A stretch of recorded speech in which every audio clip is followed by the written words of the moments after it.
Sarah and Yu originally resided with their mother, but in 2019, custody was awarded to Irfan. From there, they were whisked away. First, to a tiny two-bedroom council flat in West Byfleet, then to a bigger semi-detached council house on Hammond Street in Warsaw. There, Sarah and Yu lived with their new stepmother, 30-year-old Beanish Batul, Irfan's 29-year-old brother Faisal Malik, and four other children that the media described as belonging to the couple. Irfan had met Beanish after picking her up in his taxi while still married to Olga. Because Olga objected to her children being raised in the Muslim faith, her ex-husband cut off all contact. But in 2023, Sarah was allegedly bullied at school for wearing a hijab, after which she was pulled out of class and homeschooled by her stepmother. But we all know how that goes. And as we'll find out later in our story, it had nothing to do with bullying.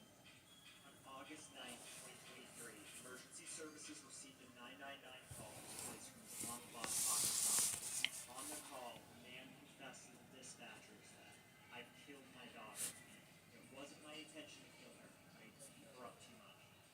He claimed that his actions were intended as punishment for admitting, "I'm a cruel father." That man was Irfan Sharif, who fled England with his wife, brother, and 5 surviving children. In the early morning hours of August 10th, Sarah's body was located at the family's Hammond Road address by the Surrey police. She'd been placed underneath a blanket in her bunker. All of the adults in the home were immediately named persons of interest using not only the 999 call, but a 3-page note that was left behind that read as follows: "I swear to God that my intention was not to kill her, but I lost her. My daughter is Muslim. Bury her like a Muslim baby. I will be back before you finish the post-mortem. Whoever sees this note, it's me, Irfan Sharif, who killed my daughter by beating her. I'm running away because I am scared. I promise that I will hand over myself to take punishment. Love you, Sarah." At her autopsy 5 days later on August 15th, Sarah presented with numerous severe injuries that the medical examiner noted had been inflicted over time. The 10-year-old girl was covered in more than 70 separate injuries, including human bite marks, scalds on her feet, bruises, a burn on her butt that was caused by placing a hot iron onto her skin, broken hyoid bone, a puncture wound to the head, traumatic brain injury, 11 spinal fractures, and other numerous injuries to her fingers, shoulder blades, and wrists. She also had injuries that showed evidence that Sarah had been restrained. It would later be revealed that Sarah had a hood placed over her head and beaten with a metal pole in cricket matches. There were so many injuries, it's impossible to figure out which of them actually caused her death. On September 12, 2023, police raided a home in Jhelum, Punjab, Pakistan, belonging to Irfan's father. There, they were able to locate Irfan's 5 surviving children who were unharmed and subsequently placed into foster care. On September 13th, all 3 adults were arrested at London's Gatwick Airport after flying back home by way of Scalcott and Dubai. It should be noted that there was no official extradition agreement in place between the United Kingdom and Pakistan. On September 14th, Irfan Sharif, Beanish Batul, and Faisal Malik were arrested and charged with murder, along with an additional charge of causing or allowing the death of a child. When Beanish was interviewed by the police, she didn't have a ton of useful things to say. Please could you introduce yourself? So my name is Beanish Batul, and you are about to be interviewed for the offence of murder. What's your understanding of murder? What's your understanding of that offence? Okay, so it's intentional killing someone. Okay, in very simple terms. Okay, that's the offence which you've been arrested for, and that's the offence which we're going to speak to you about. All right. What happened to Sarah? No comment. What did you see? No comment. Whose choice was it? How you left Sarah? No comment. You know, Dorothy said, as you said in the video, you want to come back to the UK, clear your name in UK courts, but here we are, this is the start of the process. So why would you not speak to them? No comment. Who did that to Sarah? No comment. Do you love Sarah? No comment. Did you care about her at all? No. According to Irfan's father, Mohammed Sharif, as a stepmother, Beanish Batul's behavior was not good with Sarah, and she always used to scold her constantly. Sarah had to Irfan about the tool's behavior, and she, the tool, denied it and said the children are lying. They all remained in custody ahead of the hearings at both the Guildford Magistrates Court and London's Old Bailey via video conference. In December of 2023, all three adults pled not guilty to all charges. The jury was sworn in on October 8, 2024, with the trial beginning shortly thereafter. On October 14th, the prosecution shared with the court the 999 call that Irfan placed after landing in Pakistan, claiming that he legally punished his daughter. We'll play that for you now. Sorry. Hello? Hello? How can I help?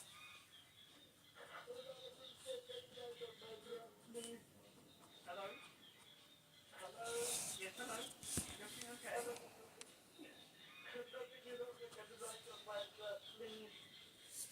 I don't understand what you're saying. Okay, what's your postcode? Yeah? Can I go Quebec? Okay, what happened? What number? What number? Okay. Take a deep breath. Take a deep breath and tell me what happened.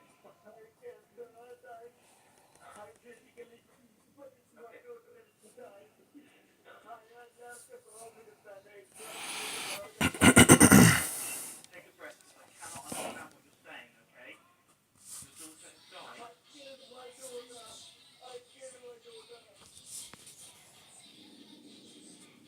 Okay. Yes, hello.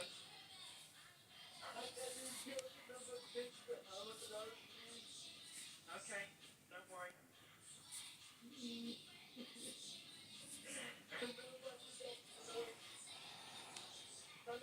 Hello, I'm still here. I'm still here.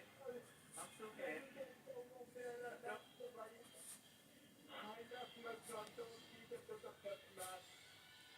Okay.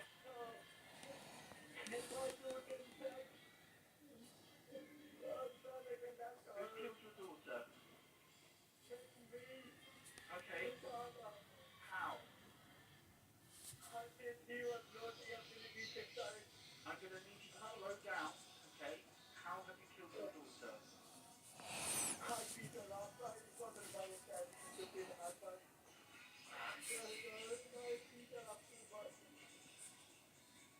Okay, where is your daughter now?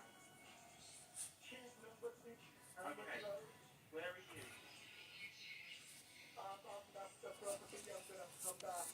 Okay. What's your name? What is your name? Can you spell that for me? Yeah. Sorry. You are?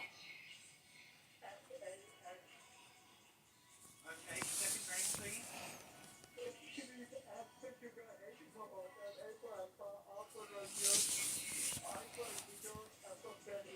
Brilliant. Can I get your date of birth?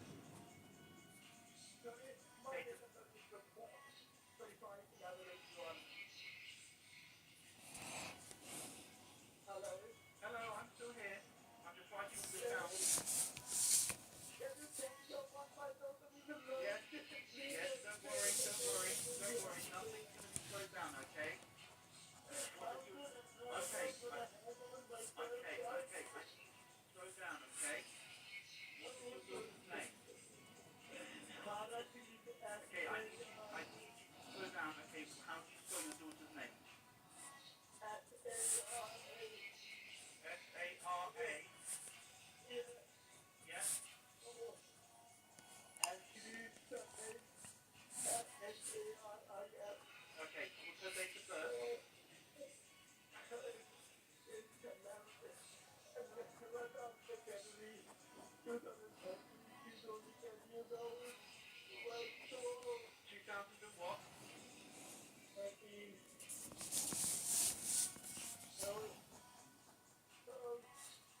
Was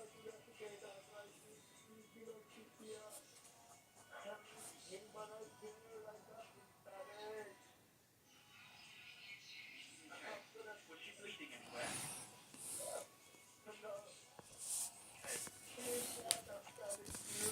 What injuries did she sustain? How long ago was this?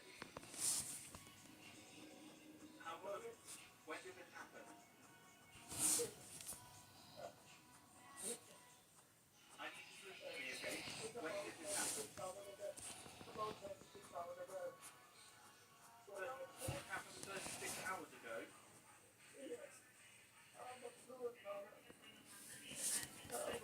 Where are you right now? You're driving right now. Okay, what is the registration number? What? Okay. Yep. Yep.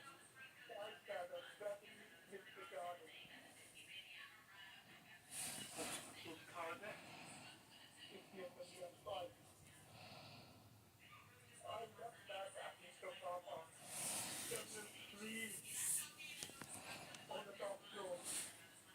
Sorry, what was that? So what car are you in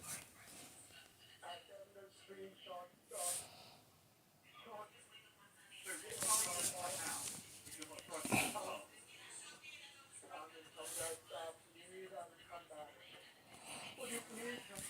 No, don't worry. We are already deployed. This is not showing anything. I need this now, okay? Whose car are you in? Whose car are you in, though? Okay, is anyone else at the home with your daughter?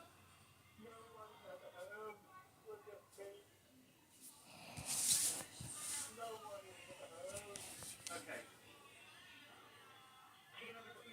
Yeah, don't worry. We're already sending officers on the way.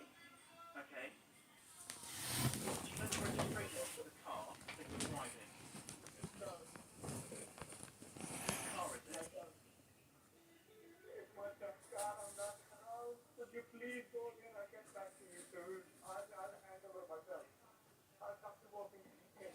No, you need to go back to the address now. Okay? You need to go back to the address. Okay? So where are you? I know you're still driving. But can you see a road? Where are you right now?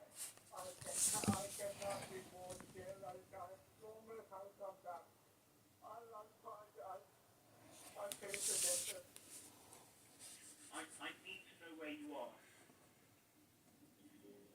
Okay? Give me a landmark. Give me anything. Where are you? Give me what town you're in. Okay? So if you live in Woking, are you driving through Guildford? Are you driving through West Byfleet? Are you driving through Aldershot? Where are you driving right now? At the trial, the gloves came off, with Benish's lawyer, Caroline Carberry, claiming that Irfan had a sham marriage with Olga because she was Polish and thus a member of the EU. Attorney Carberry inferred that Irfan was targeting Polish women because he was looking for a pathway to European citizenship. In fact, according to Benish, Irfan had gotten married to a second Polish woman at some point, took her passport, and locked her up. Thankfully, she escaped. On December 11th, 2024, both Irfan Sharif and Benish Batul were found guilty on all counts. Faisal Malik was found not guilty on the charge of murder, but was found guilty of causing or allowing the death of a child. On December 17th, they were back in court for sentencing. There, Sarah's mother Olga shared the following victim impact statement with the court. Sarah was always smiling. She had her own unique character. The only thing I had left to give my daughter was to give her a beautiful Catholic funeral that she deserves. She is now an angel who looks down on us from heaven. She is no longer experiencing violence. To this day, I can't understand how someone can be such a sadist to a child. Addressing her ex-husband and his new wife, she said, "You are sadists. Although even this word is not enough for you, I would say you're executioners."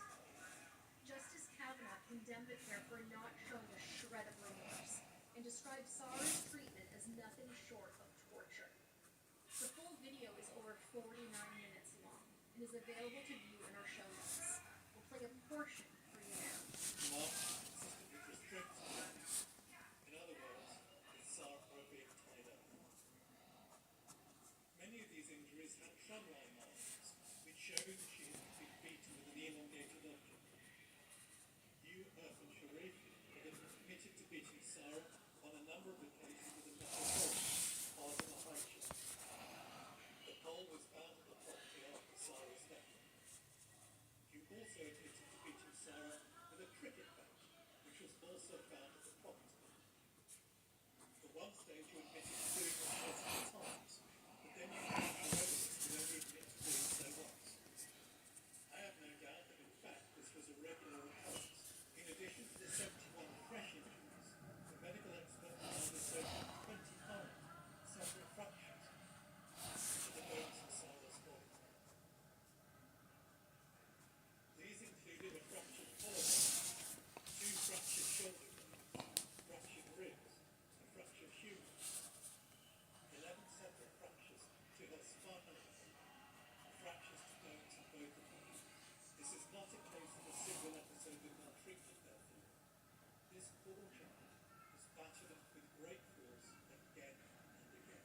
Some of the injuries require special mention because they demonstrate the almost unbelievable torture to which Sarah was subjected in the last weeks of her life. The medical experts identified a fracture in the thyroid bone in Sarah's neck. Like this is a very unusual injury, was the result of very vigorous, energetic manual strangulation, quite possibly the word involved with this. Sarah sustained a serious brain injury a few days before she died, as a result of a blow to her eye. In addition, when she died, Sarah had open burns of the bones of the inside of each arm. The only possible explanation of this, as is made clear in the medical evidence, is that Sarah's ankles were tied, and that either her feet were wrapped around the hot pipe, or, more likely, boiling water poured on her ankles. Once again, the wounds had not been treated, and no medical help had been sought for Sarah. A post-mortem investigation showed that Sarah had 6 bite marks on her body. 5 of them were on her left arm, and 1 was on the inside of her left arm. The marks were made by an adult. You, Earth and Sharif and Fazal Malik, and Sarah's older brother, each provided teeth injections, and each was excluded from being responsible for the tooth injections. You, Ben Ashbitul, declined to give a tooth injection, and the only possible inference is that it was you who made these bite marks. Though the bite marks were not in themselves fatal injuries, the fact that you were prepared to assault Sarah in this way provides an insight to the extent to which you were complicit in and comfortable with the infliction that Sarah was suffering. But the medical and forensic evidence does not stop there. It is absolutely clear that in the last few weeks of her life, Sarah was tied up. She was trussed up with masking tape and with skipping rope. Even worse, she was hooded. Plastic bags were put over her head, which were then held in place with masking tape. The whole was ripped in plastic bags with a repeated loop. This treatment of a 10-year-old child is nothing short of gruesome. It is hard to imagine how terrifying it must have been for Sarah, especially as the treatment was at the hands of her own parents. In the end, Justice Kavanaugh sentenced Irfan Sharif to a minimum term of 40 years in prison, Anish Batul to 33 years in prison, and Faisal Malik to 16 years. Libby Clark from the Crown Prosecution Service shared the following words after the sentencing. Sarah Sharif was a lively and joyful 10-year-old girl whose life was tragically cut short by the very people who should have protected and cared for her. The evidence in this case painted a devastating picture of the suffering Sarah experienced leading up to her death, the campaign of abuse she was being subjected to in her own family home. Her injuries revealed the extent of the cruelty inflicted upon her, while the defendants' actions after her death demonstrated a shocking disregard for her life as they attempted to flee the country to evade justice, thinking only of themselves. Whilst her father and stepmother were responsible for subjecting Sarah to horrific abuse, her uncle took has been an incredibly complex and distressing case. It is thanks to the tireless work of the prosecution team, Surrey Police, international partners, and the CPS International Unit, we were able to secure justice for Sarah. I also want to thank the jury for their careful consideration of the harrowing evidence presented in court. Today's sentences reflect the cruelty and gravity of their crimes. While no sentence can bring Sarah back, this outcome came to provide some small comfort to all those that knew and loved her. But long before Sarah's tragic death, there were clues to Irfan's violent past that could potentially save Sarah's life if the complaints were taken seriously. In fact, before Sarah was even born, police and social services were already a part of the family's lives. Records indicate that between 2010 and 2012, there were already 4 calls to the couple's home for reports of family violence.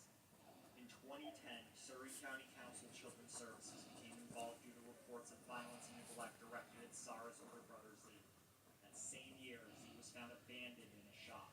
Also that same year, Irfan was arrested for assaulting both Olga and Z. The little boy so hard that he left a handprint on his back.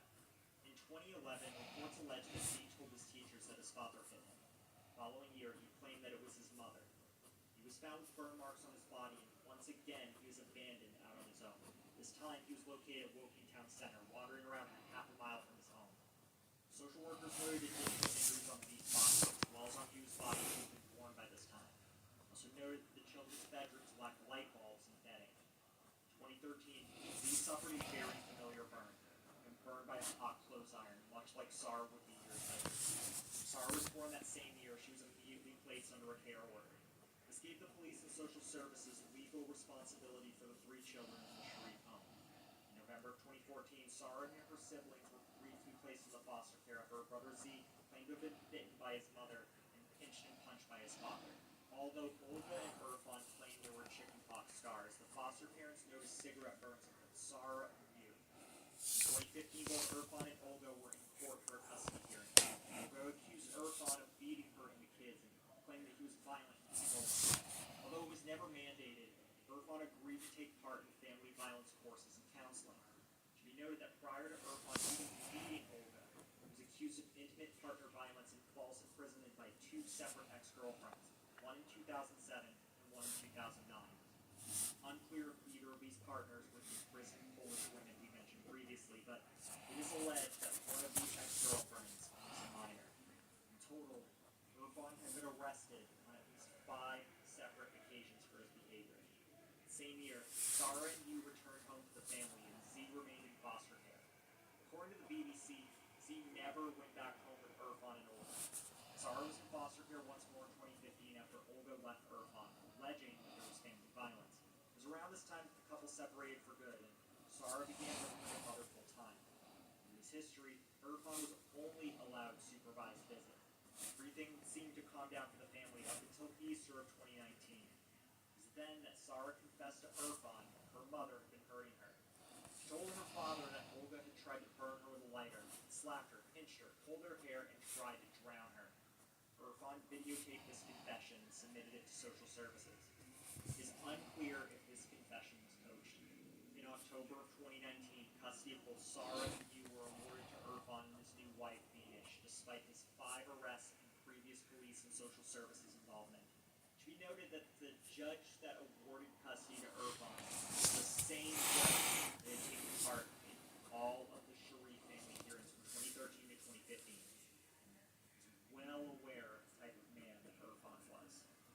By January of 2023, Sarah began wearing a hijab to school to try to hide her bruises, but it didn't work. By March, mandated reporters were making calls to social services, but sadly, the case was dropped in a matter of mere days. The following month, Beanish pulled Sarah out of school, and the violence only intensified in the last weeks of her life. She was forced to take care of all of the younger children and treated as a maid in her own home.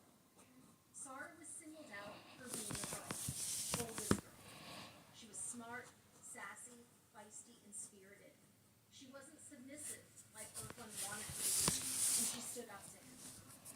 Sarah was referred 15 times to social services in the course of her lifetime, but sadly, it wasn't enough to save her life.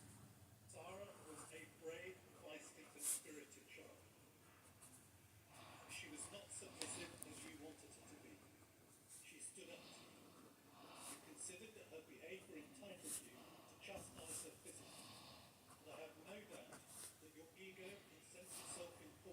boosted by the power that you wielded over her and the rest of the family.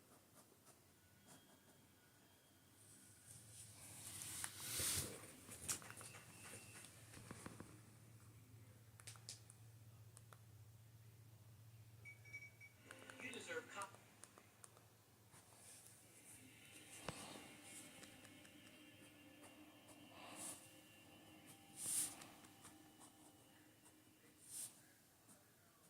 So I think Meghan Markle is losing her marbles. Does that rhyme? I think it does. But when we're focusing on everything going on with the drama and all of the issues going on over at Netflix and its various studio executives there, producers, CEO Greg Peters, and among the entire board of directors, really getting into this constant internal issue over this new Netflix series called With Love, Meghan.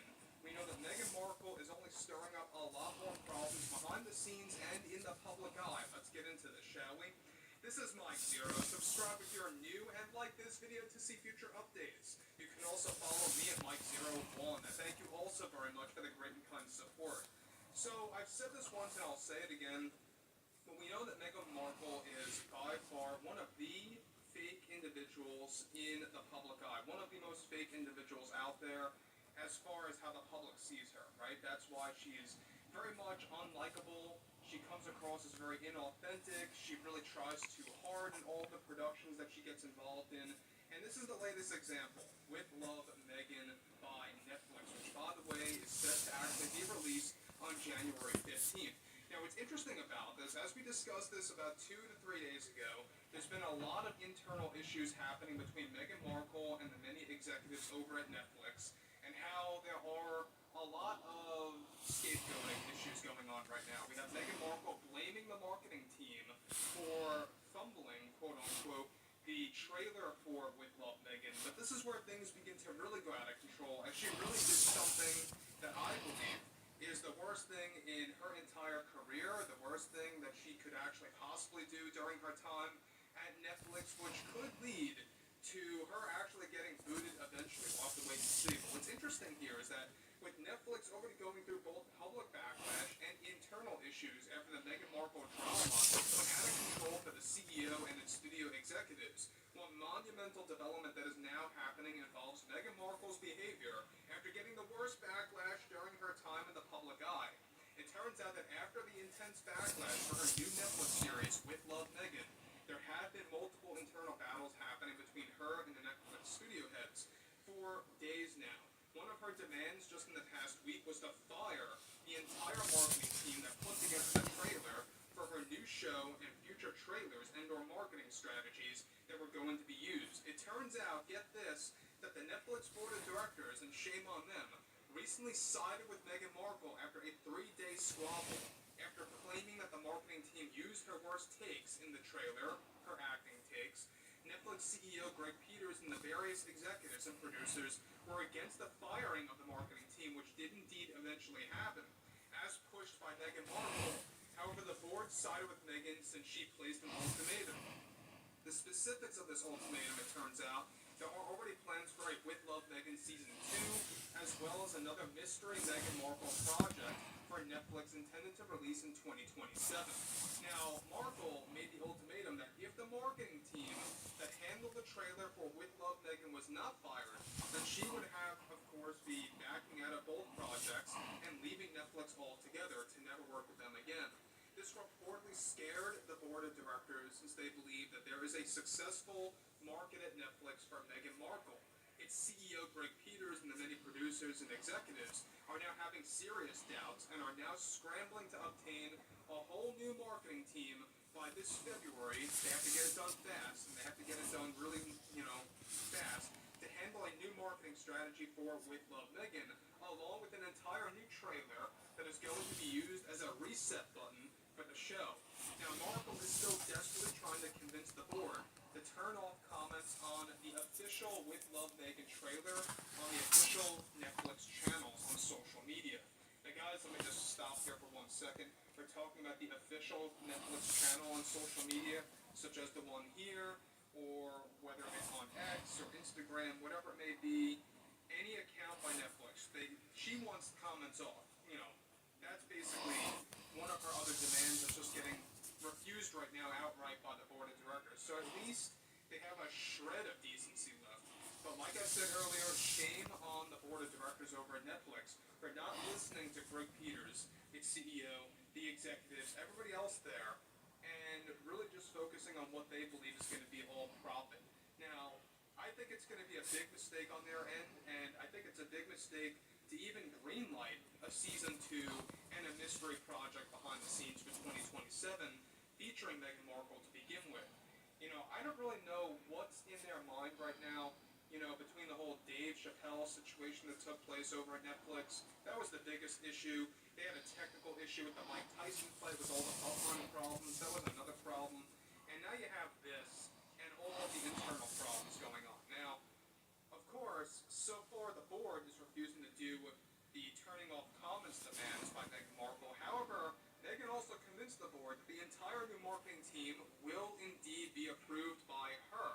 And this instant acceptance coming from the board is said to be creating a serious divide at Netflix HQ between the many executives, its CEO, and the board of directors, and it's best described as chaos and production hell for With Love Meghan as they prepare to drop the series on the 15th. Now, the reason why a lot of people have issues with Meghan Markle, and I've said this many, many times, she really comes across as very fake, disingenuous, very self-absorbed, very much too involved with everything that happened with Harry and everything else. But we already know that Meghan Markle, alright, is not going to take this backlash well, alright? We already know that she's planning to come out publicly about this in the coming days, and we'll most certainly be covering that. But everything else happening here with the Netflix issues going on, both in the public eye and internally, is really nothing more than a downward spiral for them. Now, this is where it gets interesting, alright? So, moving on further, this drama got so intense that Netflix CEO Greg Peters is actually trying to convince the board to reverse their action and to not be intimidated by Markle's demands for her new Netflix show. The board, however, is tuning out its CEO and focusing on what they believe is going to be profitable. So it even got to a point where the board is tuning out Greg Peters. Now, this is only making matters worse since Greg believes this will result in subscription losses, right? Unsubscribers over time as the backlash spreads further on social media. And it's not going to stop anytime soon, I believe, because look, we're still like a little over what? Like, you know, well over a week before this thing drops at this point. I think at the end of the day, she's going to have a lot of problems going into this thing with the first episode and throughout all of the other episodes. And after that, alright, the post-release of the show, I think it's going to be interesting to see what the overall PR is going to look like, what the press tour is going to look like for With Love Meghan, and how she's going to handle this intense backlash that they really can't shake right now. They can't get it off because it is spreading like wildfire. It is going viral, and it's not slowing down anytime soon. And we're going to see, I think, a lot of scapegoating coming from Meghan Markle publicly. I think that we're going to see a lot of playing the victim, if you will. And we know that she's done this before in the past. She's done this multiple times, and she will do it again. There's no denying that. But I think that we need new board members over at Netflix, and it's going to be very hard to make that happen, but eventually it just has to happen. Alright, new shareholders, you know, really need to speak up. We have to have a lot of change going on over at Netflix, and that's just, you know, really what it boils down to. But overall, I would like to hear what you all have to say about this below in the comments. And if you guys did enjoy the content for today, make sure to drop a thumbs up.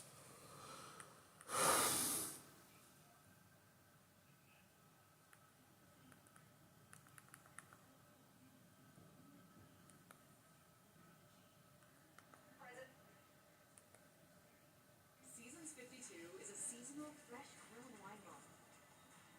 It's a better way to Women in media sleeping their way up to the top?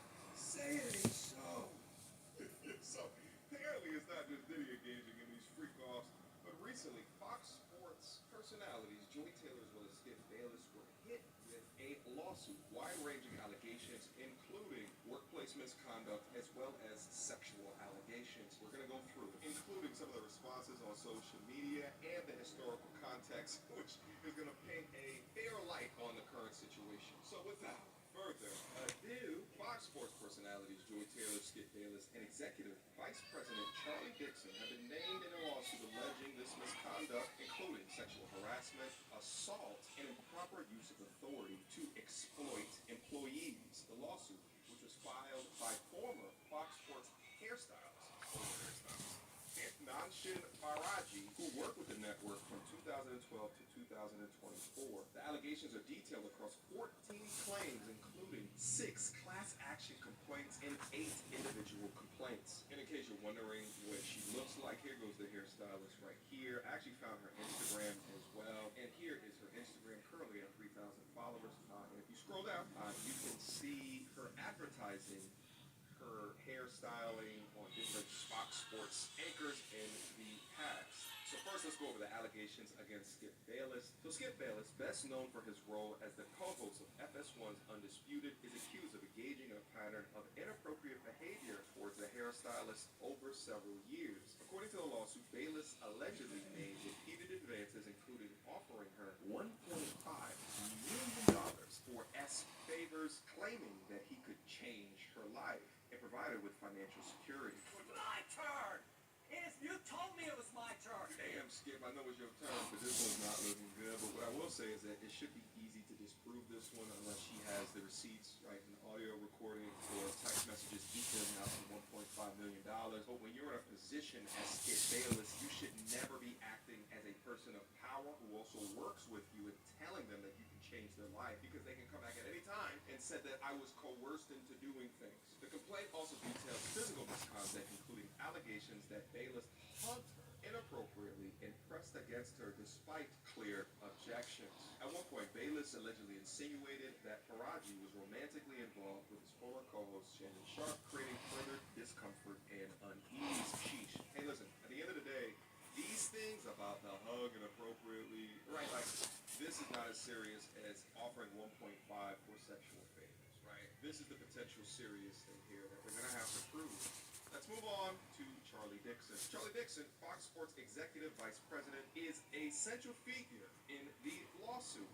Okay? Faraji claimed that during a Fox Sports birthday party, Dixon grabbed her buttocks without her consent. This incident, she alleges, was emblematic of a broader culture of harassment within the network. Faraji says she reported the incident to Joy Taylor, one of the network's prominent hosts, but claims Taylor dismissed her concerns, repeatedly advising her, "Bitch, get over it." This alleged response has drawn criticism, with many pointing to the need for stronger support systems for employees reporting misconduct. Now, here's where the allegations get especially interesting, and it's not just because it's a woman accusing a woman of something, but because generally when you see these class action lawsuits against major corporations, networks, entities, usually it's against all men, and including a woman. Some people say it's done in order to hedge the idea that this is all bullshit, it's all made up. So adding a woman to the lawsuit increases the plausibility that all of this is accurate. Anyway, let's get into Joy Taylor. Joy Taylor, a 37-year-old host on FS1 and a key face of the network, is also named in the lawsuit. Faraji alleges that Taylor was romantically involved with former NFL player and Fox Sports analyst Emmanuel Aco and engaged in an S relationship with Dixon, the producer, to secure her position at the network. That ain't so. Joy. If what's alleged here is true, this is absolutely nasty work. Not only is she screwing her way up to the top, but she's doing it with employees of power that currently work there, shitting where you eat. And some people may be unfamiliar with who Emmanuel is outside of sports, but he actually went viral a couple of years ago for these episodes up on YouTube, up on his YouTube channel, titled Uncomfortable Conversations with a Black Man. We're about to have a few uncomfortable conversations coming up here in the future. Done with rehearsal for the new show Speak, and I gotta take a moment to shout out my co-host Joy Taylor. A woman, a black woman, daily show. Look at the amount of times he's smelling his finger. It's almost like, you know, when you go get that amazing tat and then you smelling your finger all the way home. Trying to reminisce. Sport. Do you all realize how hard it is to get into the position that she is in? Oh, how hard is So the often position? there's misogyny and sexism running rampant in sports, and we don't even care what women have to say in sports. Shut up. But Joy is not only in the position on television as a woman, as a black woman, but as an opinionist. So not just asking men what they think, but providing her own unique and distinct insight. What type of position was it, Emmanuel? Was it doggy? Was it missionary? You tell us. What's hilarious about this is that these are the same wokey type conversations that push these ideals of boss babe out into the ethos. Meanwhile, they're stroking them, allegedly, behind scenes. For all the women that watch this content, this is why we speak so adamantly against this bullshit, because it's just not true. So while he's touting boss babe and she's wearing it like a badge of honor, actually, he's just stroking her behind scenes, allowing your cheeks to get clapped on the way to the top. Allegedly, is diabolical work. That was also interesting regarding all these allegations is the time which it is alleged, because Joy Taylor was married 40 years from 2016 to 2017, and she got engaged to former NBA star and coach Earl Watson back in 2018. She was apparently extremely busy in this time period. The lawsuit also claims that once Dixon was no longer beneficial to Taylor's career, she accused him of assault to distance herself and protect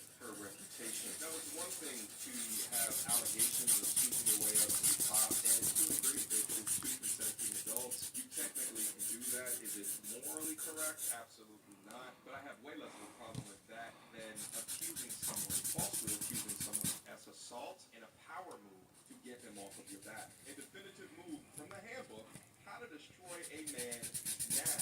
Essentially, this book teaches women how to utilize sexual misconduct allegations for powerful gain to get your way. I'm not saying that the Dixon fellow is innocent in all of this. What I'm saying is that this is just messed up. Faraji claims suggest a complex and troubling dynamic in which Taylor allegedly exploited her sexuality to advance professionally while failing to support colleagues facing harassment.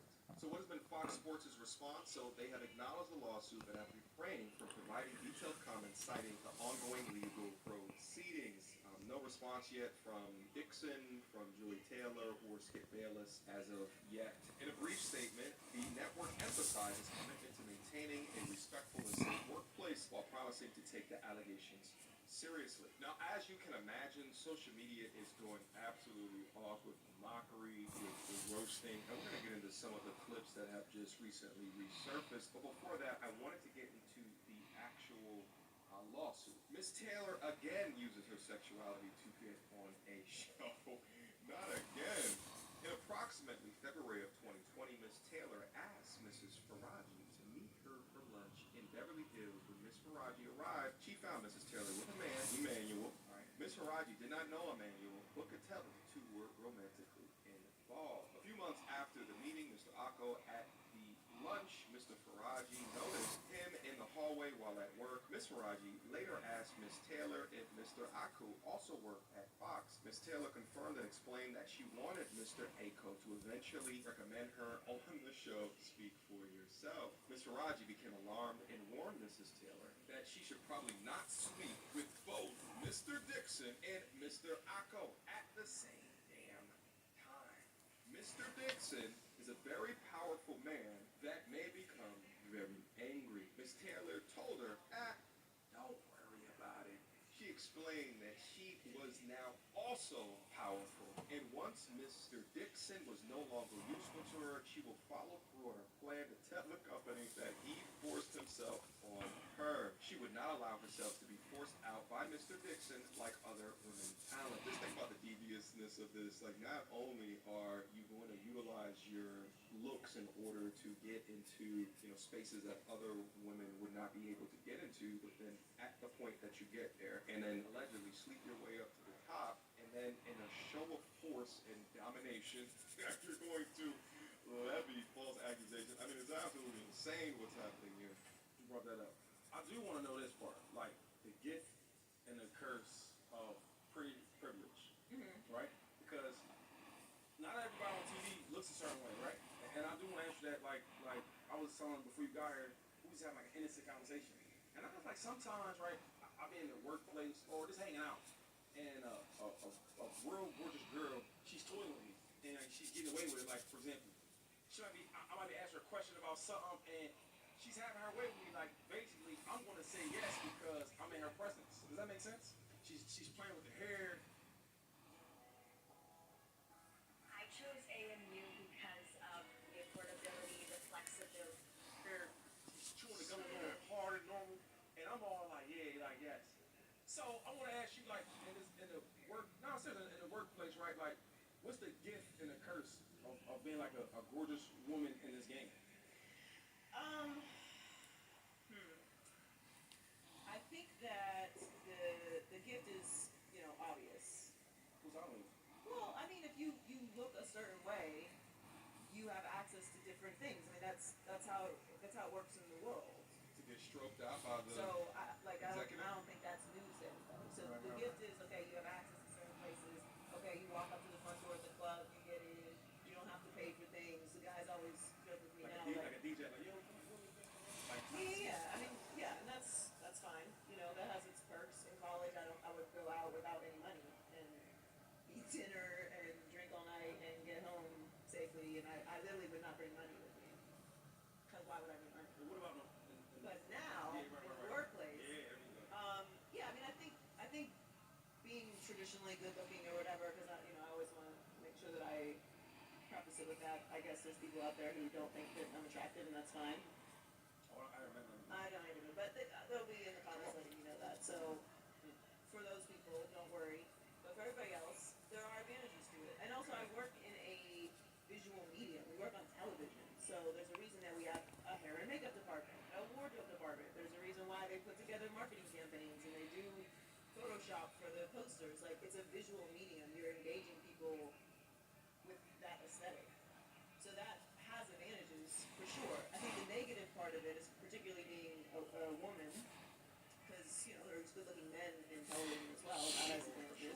Sure. But being a woman is sometimes people think that because you're being engaging, or you're looking them in the eye, or you're laughing at their jokes, or you're being kind, or giving them natural, normal attention, the imagination is, oh, she must be into She's me. feeling me. Oh, she's into me.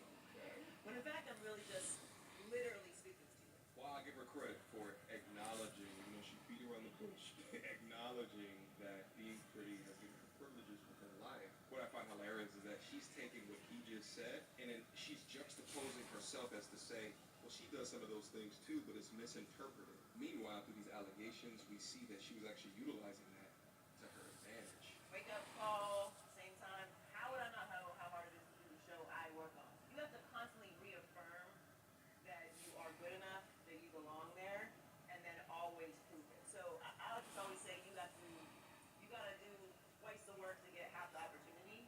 But that, to me, the mentality I've always had on it is that's just gonna make me better. So that's why I'm excellent. Because I had to be. I couldn't be average. I couldn't be okay. I couldn't be late. I couldn't complain. I couldn't say no. Now I do. Couldn't say no, huh? Nasty work, baby girl. You have to do twice the work to have the same opportunities. Incredible. I have a prediction within all of this. If this lawsuit goes through, I think that she is going to implicate the Dixon guy in those original allegations in order to save face, because we hear things like this, that she couldn't say no. But the writing is actually always on the wall. She told us a couple of months ago how she thinks and how she moves. These hypotheticals have got us in a chokehold, and we must free ourselves. It's fun to argue about. It's fun to talk about what you would do in this scenario, or would you leave the game if the seats were high, or if a man took you this place on a first date, what you would do. And I'm telling you, like, every interaction that I have with people now, in some way or another, these things come up. Can we just keep it a buck? If they're fine enough, Okay. if they're funny enough, or if their financial status is what you want. Hello. Funny, fucking money. Yeah. All of that. You're throwing all Standards. boundaries, Boundaries. Out the window. Yep. all that shit you talked on Instagram. All of that. How you would never, and this woman ain't kid, because women this and men this, and you're moving forward with this person. Yeah, because, that effing money component, right? Yeah, of course. I've been a morally responsible person throughout my life. Look at that position up there. It's vacant. I gotta fuck in order. Allegedly. Allegedly. It is incredible and hilarious to listen to comments like this now in context of what this lawsuit alleges. But guys, let me know what you think about this particular piece of news and content. Let me know. Write me a comment down below.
It's time for Power Rangers and what I want to see in 2025 and beyond.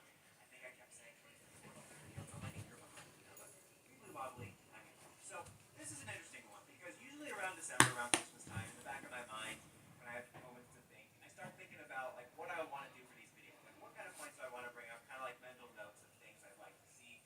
And I was thinking about Power Rangers just a few weeks ago, and I was like, this is going to be interesting because it's the first time I've done one of these where there's nothing on the horizon. Like last year, obviously, we winded down the original continuity with Cosmic Fury, and then we had the reboot on the horizon, or so we thought. So it wasn't like we were getting nothing, or so we thought. But prior to 1-2 weeks ago, I thought there was going to be nothing this year outside of the comics and third-party merchandising and the Play School, yeah, Play School toys. And I was like, what am I going to say? Like, what do I want? Obviously, that's what I was thinking. And initially, I was thinking, you know what?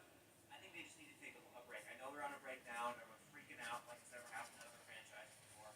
But like a longer break. Like there was the rumor that Netflix sat down or Hasbro sat down with Netflix and were like, we want to do like an MMPR reboot show. That basically was kind of the style of what we were getting, but like an MMPR reimagining, and they passed on it. And they were to shop around.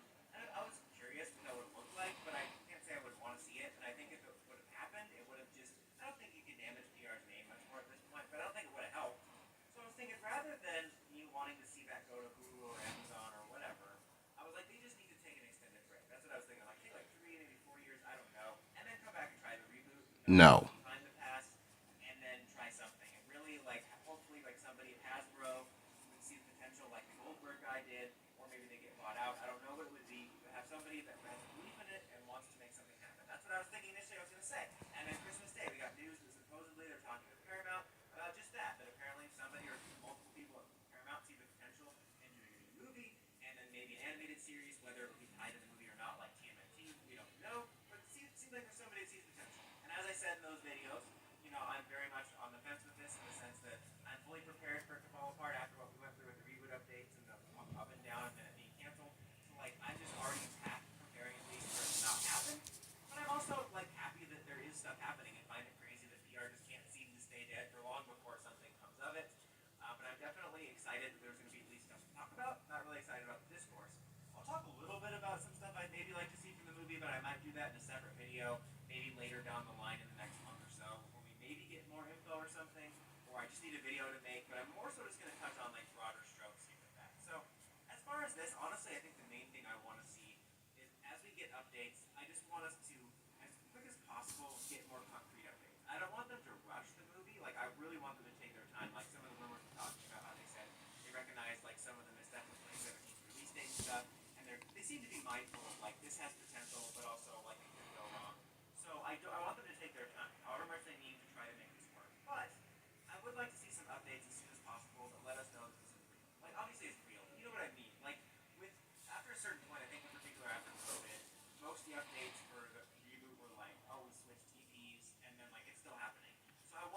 something that can give us more like ground to stand on, both because I think it'll be a good sign of like this is actually going to happen, but then we can end like most of the conversation, or at least a good amount of the conversation, being dominated by people being like, I'll believe it when I see it. You know, I hope that as soon as we can get updates that show that the ball is actually rolling, like hearing about casting or script or whatever, just something that solidifies it as like there is a very strong chance this will happen. So like we can start actually having more fun speculating and believe that it's going to happen. So I hope that happens. You know, I need a balance between them giving concrete updates and the fans not demanding updates like they're owed something. But I hope that happens. I hope we get some more concrete updates that it's actually happening. I hope that we can find a balance with whatever this is. I think that whatever it ends up being needs to be a balance between some of the things that the current fans like about it, but also open up to a little bit of a broader audience and find like a perfect balance. It's hard to find, you know, perfectly balanced. I don't think should be. That's hard to do, but I think they need to do that. I hope the fans can keep an open mind. I'm not going to hold my breath, but you know, a lot of the fans seem to have a tight chokehold on what it's supposed to be. But I think there needs to be a balance between like, yeah, you want to keep some of its charm, but understand that some of its charm isn't that charming for people. So you gotta, you know, do a little bit of a mix. And I don't know whether it's going to be MMPR based or not. There's of course an ongoing argument on whether that's actually a good idea. You know, I think that there's going to be something familiar to it, to MMPR. I don't want them to do like legacy cameos or something. Like we don't need that. I think it's too late to do like a Cobra Kai style type of revival. I think you know having some of the heavy hitters for that, and you know I don't think that would be something to bank on for a big theatrical release. But I think that there'll be something. Like even if it's just them using the color scheme. Like I think that there's a good chance they'll use the MMPR color scheme, even if they don't base it off of the MMPR designs at all. And I don't think it would be a bad idea to include some sort of familiarity there. Like I'm not opposed to that. Like if they just make them really generic ranger suits that don't have a specific theme, but they use the original color scheme, that's fine. I know people are gonna flip out on that. But I think that they should maybe try to do something familiar. Like find a balance between this is new, moving forward a little bit, but if you have something familiar to it to sort of catch that nostalgia and get people that are familiar with MMPR on board, that wouldn't be bad. Like I really personally I just want to do it, honestly. I can also see them using what I always call the Zeo color scheme in my head, where it's just the same color scheme but you have green instead of black. Because there was that rumor that like some of the last times they were developing the last reboot, they were gonna like focus on the Green Ranger a little bit because of Tommy and try to honor him and kind of capitalize on everything in a way. And there was like originally a rumor that Green was gonna be the leader, but then they were like, no, it's gonna be the main character, but like Red will still be the leader. I'm gonna be honest, I wouldn't have minded that. Like if they did something like that for the reboot, I don't think they will. But where they made like Green or Blue the leader instead, and just change the status quo, I wouldn't mind that at all. I would actually love that. Like I actually like that idea a lot. I'm like, that would be kind of cool. Like people will complain about the Tommy fan service of it all, but if you make Green the lead or Blue or something, that would be neat. Like it just or White. I don't know. White's kind of been done before. But you know what I mean? Like to give it like a new status symbol. Like this is a new Power Ranger. And I couldn't believe how close-minded people were about that. I'm like, it's a color swap, bro. Like who cares? Like there couldn't be a more superficial detail to get like twisted up about. But I wouldn't mind seeing something like that. But I wouldn't be surprised if they used like the color scheme or something. I think it would be kind of cool if they did a team of 3 to start. I remember one of the rumors too was they were going to start with a team of 3 and then introduce the other 2 later or in the sequel. I think that could be kind of cool. Like that's kind of maybe what I would want to see. I think that it would maybe be wise to do like a familiar 5 and use either the original or the Zeo color scheme. But I would love for them to do something that was different that made it stand out. Like obviously team of 3 is something new to us, but that would be new for the movies for a lot of people. Or change the color of the leader. I don't know. I think that could be kind of cool. I want to see something different. Like I'm hoping they find a balance between effectively just making it something that will be appealing to more mass audiences, like superhero movie type stuff, but also keeping some of the PR charm. Find a balance. Don't go full tilt Tobu. Don't go full tilt regular superheroes. Everyone's like, oh, don't go full Western audience. Like, dude, settle down. I also would love to see it kind of have its own stamp, like something about it that's unique, that sets its own identity and brings its own thing to like Ranger history. I think that'd be kind of cool. But right now, it's like too early to speculate. We don't know anything. I probably will do a full-blown video talking about things I'd maybe like to see, like both stuff that I think like this might work and things that I don't know if this would work or not. But it'd be cool to see. I do hope that animated series thing gets off the ground. I don't know whether I'd want it to be tied in or not, like because they could go the Transformers approach, where they have like series or maybe multiple series or whatever going on that just aren't connected to the movie continuity, or they could do the TMNT approach, where it's very much in the continuity and have it happen between movies. I honestly wouldn't be mad at that if you can get a cool art style. Like I don't know what it is on Twitter, but you guys use like animations of like what a Power Rangers animated or Beetleborgs. Like that would be awesome if you get the right animation, because that would be a cool way to like keep interest in between movies, and then maybe like once the movies are done, like the actors like are up their contract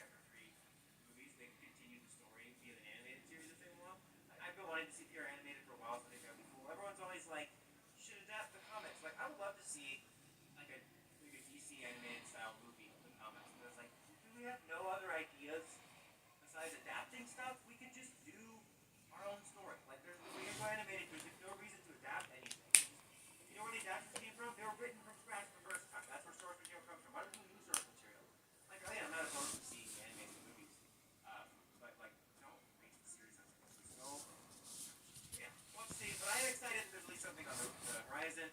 You know, keeping my expectations tempered. But I guess in terms of the overall main series, the thing I want to see most is just let's have some concrete enough updates so we can feel secure that it has a good chance of happening.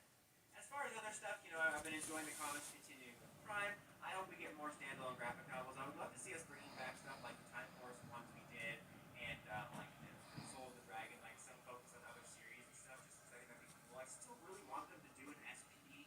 It's 2025, literally the year of SPD. This should be the golden time to do that graphic novel based on that image you saw that showed like the decorating journal. I think that's what they called it, and the new form for Jack, and Bridge wearing the Fire Squad, and you got Luna's song in there or whatever. I want to see that. That would be awesome.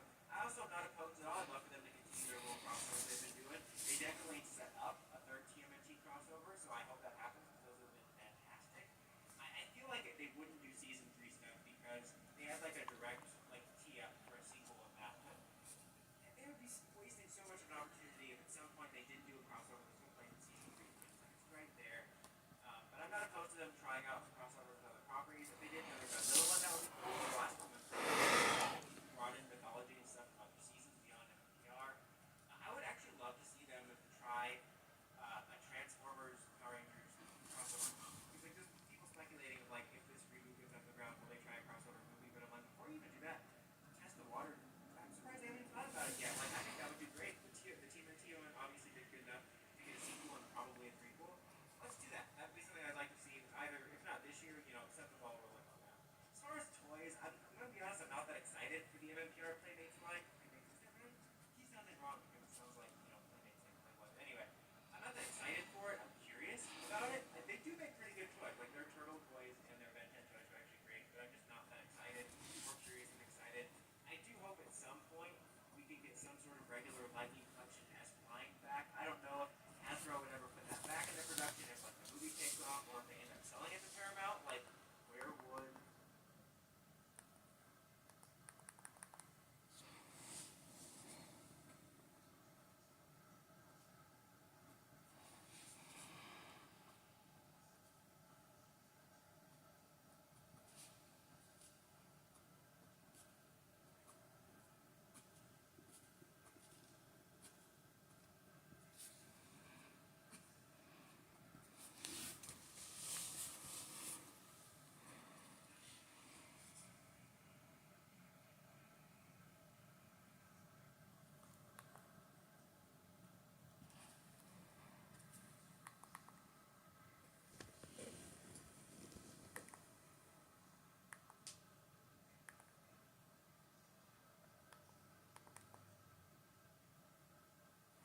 Healthy Choice's Steam Tray, deliciousness is here.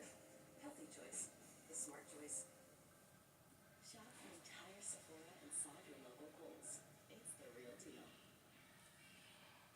If there's one perfect example of a child star suffering the wrath of Hollywood hell, it's the story of Lindsay Lohan. From abusive parents to mismanaging money, to being eviscerated by the press, to substance abuse, then her movies flopping while she experiences a very public downward spiral, she truly has experienced every element of the child star curse. Then again, her own inexcusable behaviors and reckless lifestyle have genuinely put her and others in danger. At some point, adults can't just blame their past for their current mistakes. When you learn Lindsay's story, you won't be sure to feel bad for her, hate her, or feel genuinely confused how her reality stretched so far from the redheaded 2000s pop culture queen. Lindsay's story begins just like most child stars. Everything is seemingly perfect to the public, but behind the scenes is an entirely different reality. Lohan grew up on Long Island, New York. At 3 years old, Lindsay's parents, Michael and Dina, thrusted their daughter into the spotlight and signed her to Ford Models, a prominent modeling agency based in Paris with several studios across the US. As a child model, Lindsay posed for brands like Calvin Klein Kids and Abercrombie. She also appeared in over 60 television commercials for brands like Pizza Hut and Wendy's, as well as a Jell-O spot with Bill Cosby. Not even old enough to attend kindergarten, Lindsay balanced work with a normal childhood that was unfortunately consumed by conflict as her parents' on and off again relationship presumably made life more difficult for their 4 children. In particular, her father Michael had frequent run-ins with the law and served jail time in a stock fraud case when Lindsay was 4 years old. Lindsay's mother Dina detailed numerous horrific incidents of physical abuse and domestic violence she endured at the hands of Michael, including being R-worded by her own husband.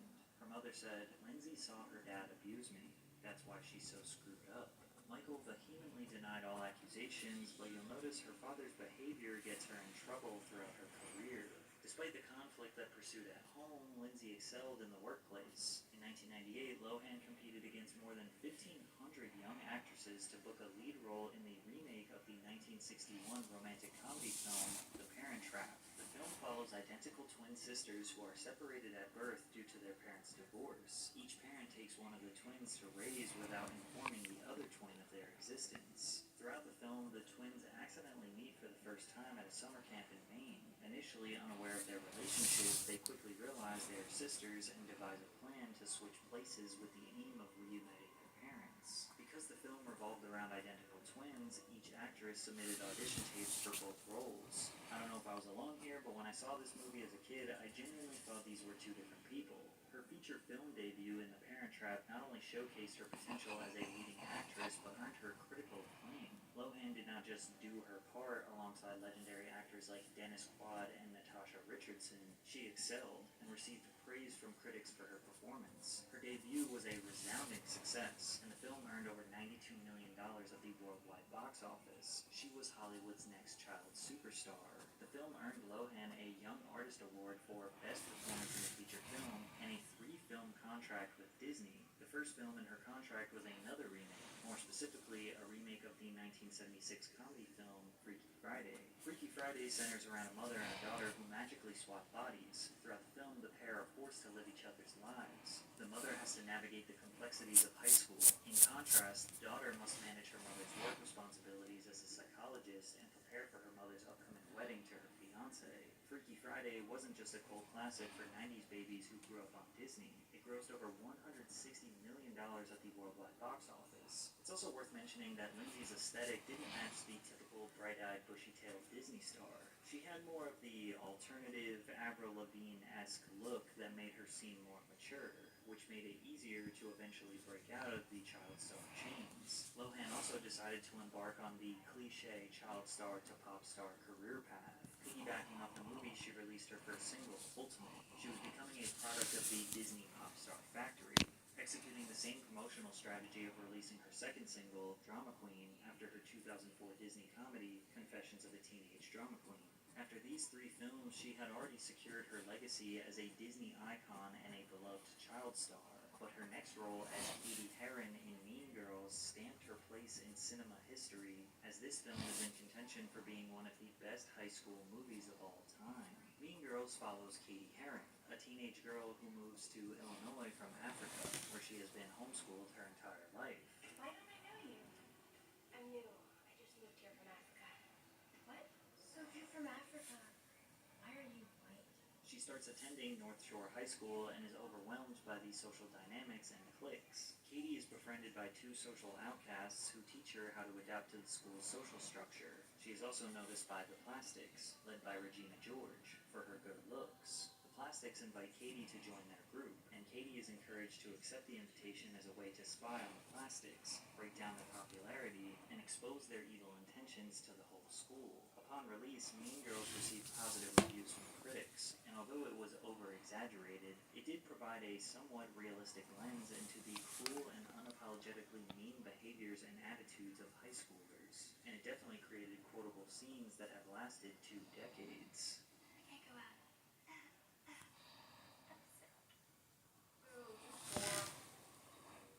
The film was a massive commercial success, grossing over $130 million at the worldwide box office. Lohan won the award for Breakthrough Performance at the 2004 MTV Movie Awards, which she actually got to host. I cannot believe I'm hosting the MTV Movie Awards. This is going to be so much fun.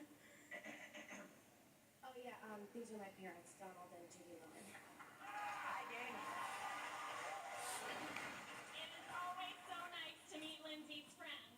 MTV said they had to be with me, since I'm not 18 yet. She's the youngest host they've ever had. Lindsay Lohan was on top of the world. At age 17, she was already doing cover shoots with headlines that read, "Why is America falling in love with Lindsay Lohan?" She even got to host Saturday Night Live.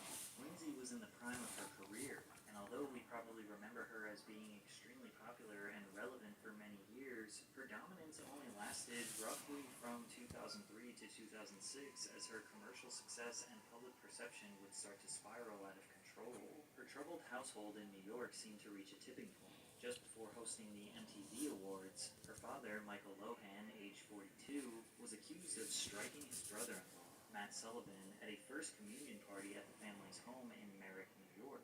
Her father was arraigned in First District Court in Hempstead on charges of second-degree assault and aggravated harassment. He maintains that Sullivan was drunk and responsible for the fight. A few days later, her father was due in a Manhattan courtroom to face similar charges in an unrelated case for allegedly beating up a city sanitation worker. That same month, Michael was arrested and charged with theft of services after allegedly skipping out on a $3,800 bill at a hotel. These incidents further placed a spotlight on Lindsay, who was unfairly held accountable for her father's actions. But in July of 2004, Lindsay officially turned 18 and moved to Los Angeles by herself. Instead of buying a house, she used her multi-million-dollar movie earnings to live in hotels, spending 1 year at the Hollywood Roosevelt, followed by 2 years and 2 suites at the Chateau Marmont. And these rooms cost hundreds, maybe thousands of dollars per night. She was easily spending upwards of $1 million per year to live in hotels. Lindsay said, "I didn't want to be alone, so whatever I needed, I could just go downstairs and there were people there." She now recognizes the unhealthiness of that. A combination of being a misguided teenager with millions of dollars while struggling with the trauma of her parents was a recipe for disaster. The early 2000s was also notorious for sexualizing young female stars. A Brenty and Medici. A Brenty and Medici. A Brenty and Medici. The magic isn't happening. I'm going to disagree with you. 1 month after her 18th birthday, she landed the cover of Rolling Stone with the headline, "Hot, Ready, and Legal." After she turned 18, she immediately began doing scantily clad photo shoots and being praised for her good looks. This was definitely a strange dichotomy because during all of this, she was filming her next big Disney film, Herbie Fully Loaded. It's safe to assume that Disney wasn't happy with her new adult image because they stopped working with her after this film. It's crazy to think that in the beginning of 2004, she was Disney's teenage drama queen, and by the end of 2004, she was GQ's cover girl. She quickly developed a bad girl persona, but it didn't seem like she was trying to escape her child role. It kind of seemed like the tabloids just gave her the persona and she just kind of ran with it. Lindsay drove a $200,000 convertible Mercedes-Benz, had a rhinestone sidekick, always was stepping out with expensive bags, partied all night at the hottest clubs with Paris Hilton and her celebrity friends, had rendezvous with desirable older men in Hollywood like actor Wilmer Valderrama. Lindsay was everything adolescent girls growing up in the 2000s wanted to be. Just looking at her fashion sense alone feels like you've been thrust into a time capsule back into the early 2000s. And she did not give off the vibe that she was trying too hard. She just had it factor. To compound her success, she released another single, Rumors, which peaked at number 6 on the Billboard Bubbling Under Hot 100 chart and would go on to sell 500,000 copies. Her debut album, Speak, would go on to receive a platinum certification. She was also the most popular star at a time where paparazzi and tabloid culture was at an all-time high. They swarmed her like flies everywhere she went, shouting random questions at her, trying to get her to slip up, hoping to capture just one frame of her looking disheveled or messy to have a cover story. One time she even crashed her car trying to escape the paparazzi, only for them to spin the narrative on her and blame her for driving recklessly, when it was actually a member of the paparazzi who crashed into her car trying to get a picture of her. Her physical health was deteriorating due to her chaotic life. She said, "I had no time to go to the dentist, but something happened with my tooth. The dentist had to come see me. It was just so much all the time." Then in October of 2004, Lindsay was hospitalized for 5 days for heat exhaustion, with a representative later revealing she had a kidney infection due to her being dehydrated and overworked.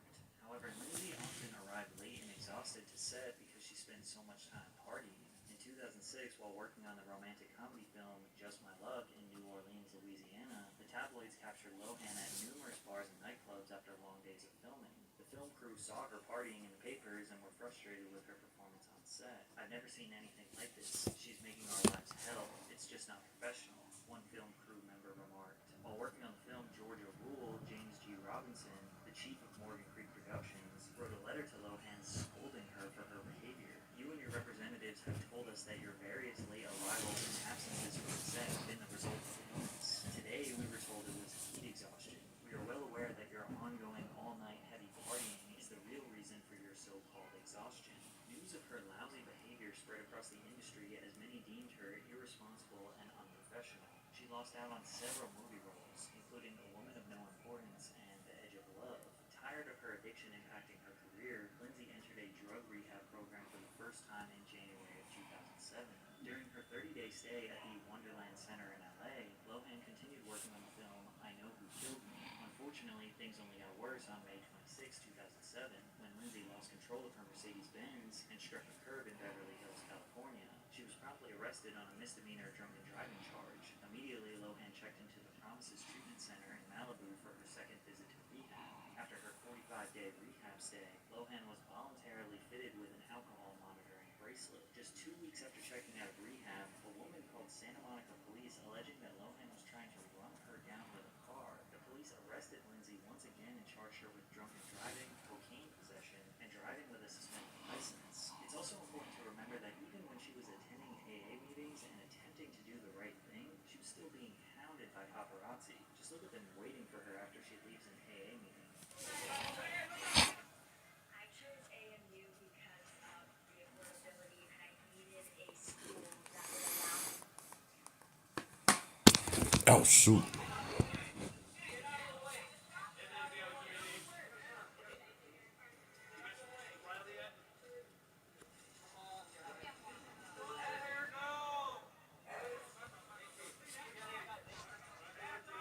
In August 2007, Lindsay entered rehab for the third time, but opted to go somewhere isolated instead, checking into the Cirque Lodge Treatment Center in Sundance, Utah. While in rehab, she pled guilty to misdemeanor cocaine use and driving under the influence. Lohan was sentenced to serve 1 day in jail, along with 10 days of community service and 3 years of probation. She also had to pay a fine and enter an alcohol education program. By October, her stint in rehab was over. Despite being sentenced to 1 day in jail, she spent a measly 84 minutes in a Los Angeles County jail due to what the sheriff described as jail overcrowding. As if her legal trouble and reputation weren't bad enough, all of her films after 2007 either bombed commercially or received overwhelmingly negative reviews. Her career was almost at the point of no return, and she had to get clean. In 2008, she managed to stay out of trouble. Well, besides saying this about Barack Obama. You're a really big Obama supporter, so tell me what that night meant for you. It was really exciting. It was such a, I mean, it's an amazing feeling. It's our first, president. Paparazzi and gossip sites knew she was a ticking time bomb, and they did whatever they could to be the first to report it.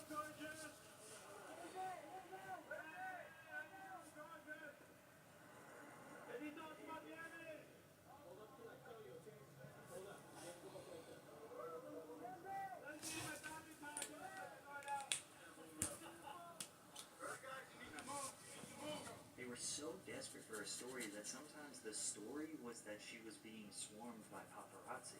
Check out this video where they follow her to her girlfriend's house at 6 a.m. and report them having an argument inside of their house. So be a party all night, Lindsay? You gonna start something like that right now?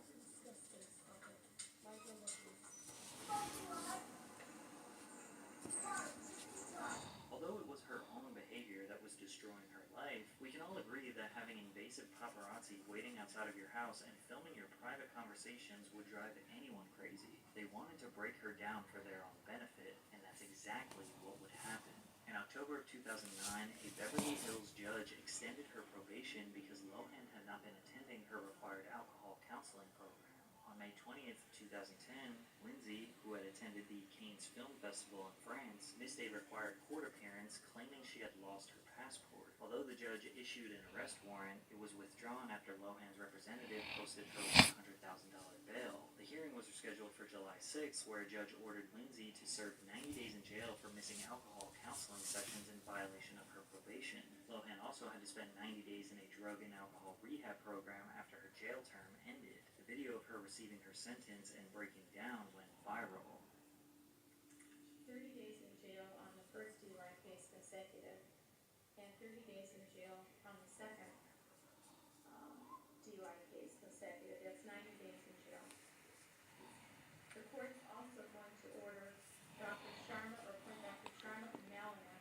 Photos later surfaced of her in court with the words "you" painted on her fingernails. On July 20th, Lindsay began her sentencing at the Linwood Correctional Facility, but would be released after less than 2 weeks behind bars. Her mugshot became an iconic pop culture moment as she would become the original mugshot shawty. She began her court-ordered rehab only to be released after 23 days instead of the instructed 30. Less than a month later, Lindsay revealed to her supporters on Twitter that she failed a recent drug test but was working hard to overcome her drug addiction. Regrettably, I did in fact fail my most recent drug test, and if I am asked, I am prepared to appear before Judge Fox next week as a result. The probation report released later revealed that the drug test failure involved cocaine and amphetamines. Lohan returned to court on September 24th, where the judge ordered the preliminary revocation of her probation. Lindsay seemed defeated as deputies cuffed her hands behind her back and walked her out of the Beverly Hills courtroom. She'd be thrown in jail again, but was released that night after another judge overturned the decision and granted a $300,000 bail. Are you noticing a pattern here? Less than a month later, Lindsay reportedly visits the CameraFi and Company jewelry store, where she walks out with a necklace valued at $2,500 around her neck before a store clerk calls the police to report it missing. Upon investigation, one of Lohan's associates hands the necklace to the police, resulting in Lindsay being charged with felony grand theft. On April 22nd, 2011, Lohan spent 5 hours in custody before posting a $75,000 bail after being sentenced to 120 days in jail for violating her drunken driving probation by being charged with theft. She's also ordered to perform 480 hours of community service. However, her theft charge is reduced to a misdemeanor. I know I sound like a broken record, and I could keep detailing her arrests because there are so many more, but most of them involve her violating her probation by failing drug tests or not showing up to court hearings, and then whenever she would eventually get to court, she would get sentenced and then somehow magically bail herself out, get out of doing jail time, or get out of doing community service somehow. Rinse and repeat that process multiple times per year. She lost her appeal to the public. She was only 26 years old, but looked like she had aged a decade. Lindsay claims that she kept gossip sites in business. A little bit about me. I'm an actress, a singer, an entrepreneur, and I single-handedly kept 90% of all gossip websites in business. But really, it was the other way around. The only reason she maintained a presence in pop culture at this time was because her never-ending criminal history was easy news coverage, and her attempted return to the spotlight in 2012 just further cemented that her career in Hollywood was finished. Lohan hosted Saturday Night Live in March of 2012 for the second time in her career. Throughout the episode, she made several self-deprecating references to her personal troubles that makes people laugh. But it's not like her performance was screaming a comeback was about to happen. In 2012, Lindsay starred as Elizabeth Taylor in the biographical television film Liz and Dick. During production, paramedics were called to Lohan's hotel room, where they treated her for exhaustion and dehydration. The film premiered on the Lifetime cable channel in November 2012.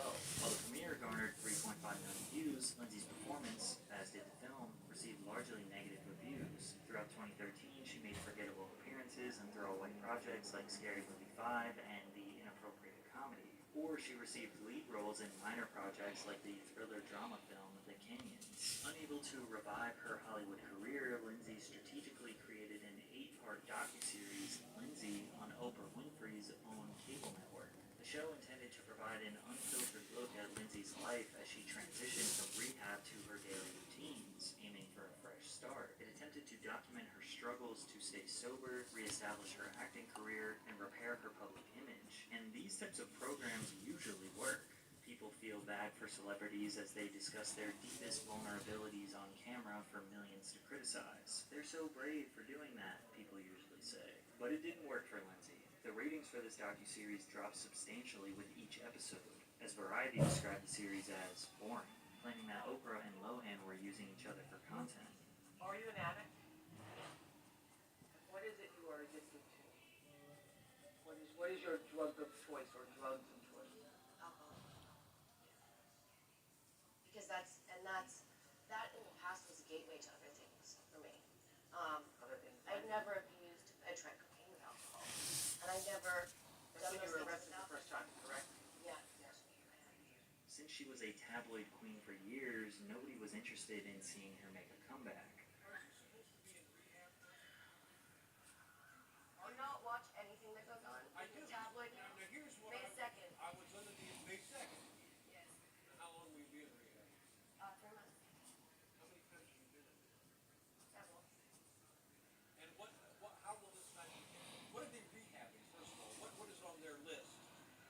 What are they going to work on when you walk through the door? We didn't discuss this in the pre-interview. Her career in Hollywood was officially over, and the tabloids only wanted to bring her down even more.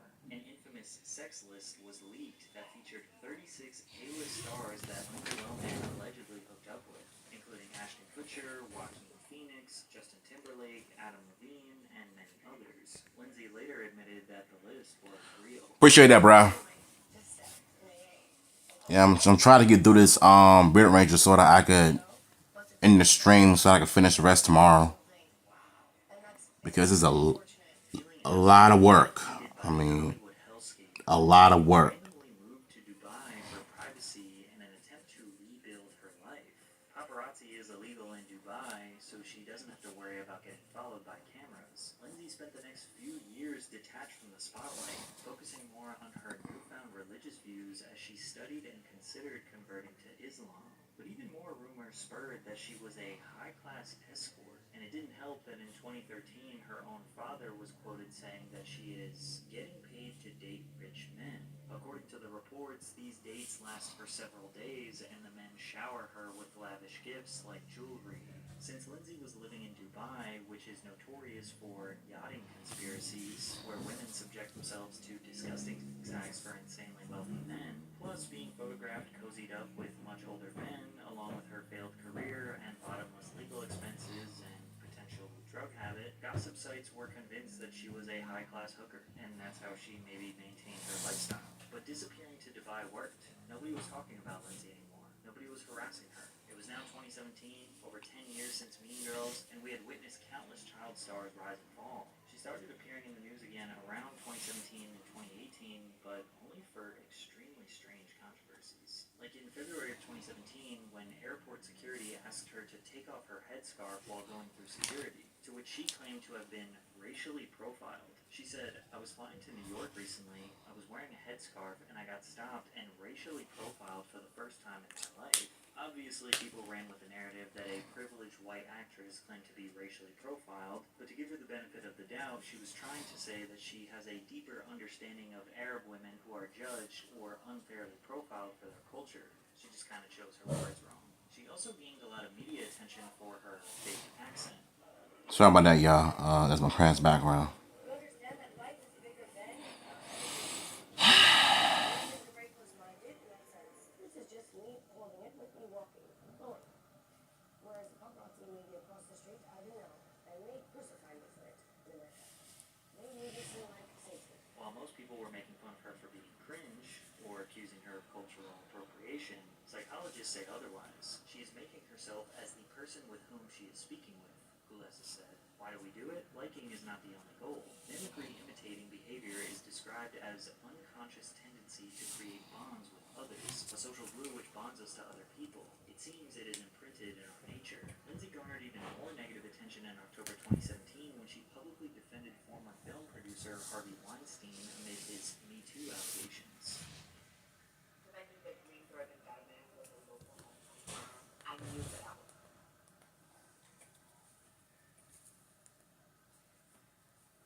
Hi, this is Lindsay Lohan.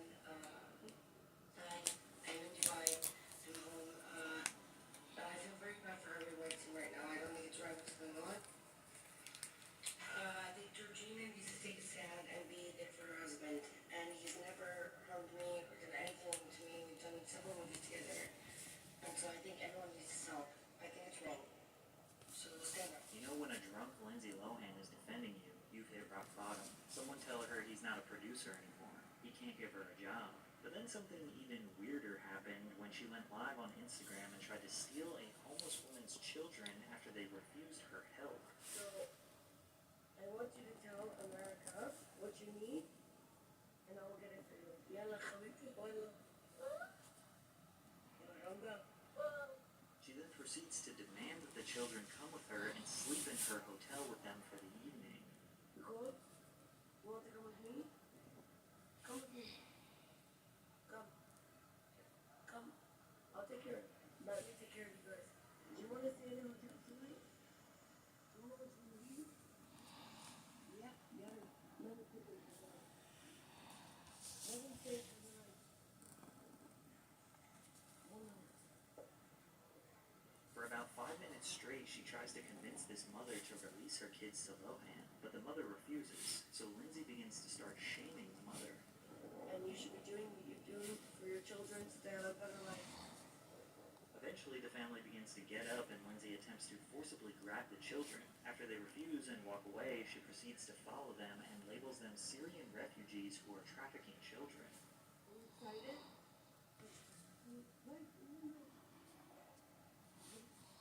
Shoes, freeze. Let's go. Guys, we're going the wrong way. Let's go. Come. Look what's happening. They're trafficking children. Shut up. Hush. I won't leave until I take you. Now I know who you are. This is not Arab. You're ruining Arab culture by doing this. You're taking the children. They want to go. I will see. I'm with you. Boys, don't worry. The whole world is seeing this right now.